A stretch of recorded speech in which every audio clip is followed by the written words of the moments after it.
अरे कैश भाई कैसी बात कर रहे हैं? ये एक नबीना फकीर है, इसको खुद कुछ नजर नहीं आता, इसने आपकी कैसे चोरी करनी है? अरे शहबाज भाई, मेरी रेडी से कम 3-4 किलो सेब गायब हैं और मुझे पक्का यकीन है इसी ने उठाए हैं, क्योंकि इसके अलावा कोई रेडी पे आया भी नहीं है। अरे बाबा कैसी बात कर रहे हो? मुझे नबीना को आपने एक सेब ही तो दिया था, उसके बदले में 3-4 किलो का इल्जाम लगा रहे हो मुझ पे। आप ऐसा करो, ये अपना सेब ही वापस रख लो। अरे बाबा, मैं उस सेब की बात नहीं कर रहा जो मैंने आपको खैरात दिया था, मैं तो उन सेबों की बात कर रहा हूँ जो तुमने चुराए हैं। शराफत से मेरे सेब वापस कर दो, वरना मुझसे बुरा कोई नहीं होगा। अरे इस मुसीबत से कैसे जान छुड़ाऊं, ये तो गले में ही पड़ गया है। वैसे चोरी मैंने भी बड़ी टेक्निक के साथ की है, इसका बाप भी पता नहीं लगा सकता कि सेब मैंने कहाँ छुपाए हैं। अरे बाबा, अगर आपको मुझ पे यकीन नहीं है तो ऐसा करो, मेरी तलाशी कर लो।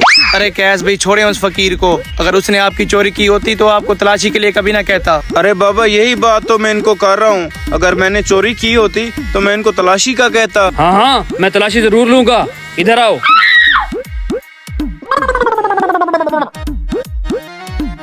अरे शहबाज भाई, इनके पास तो वाकई नहीं है मेरे सेब। अरे यार देखा ना, अगर नहीं है ना उसके पास आपके सेब, आपने खाम का उस पे शक किया है। हाँ शहबाज भाई, आप ठीक कह रहे हैं। माफ करना बाबा जी, मैंने आप पे शक किया और आपकी तलाशी ली, प्लीज मुझे माफ कर देना।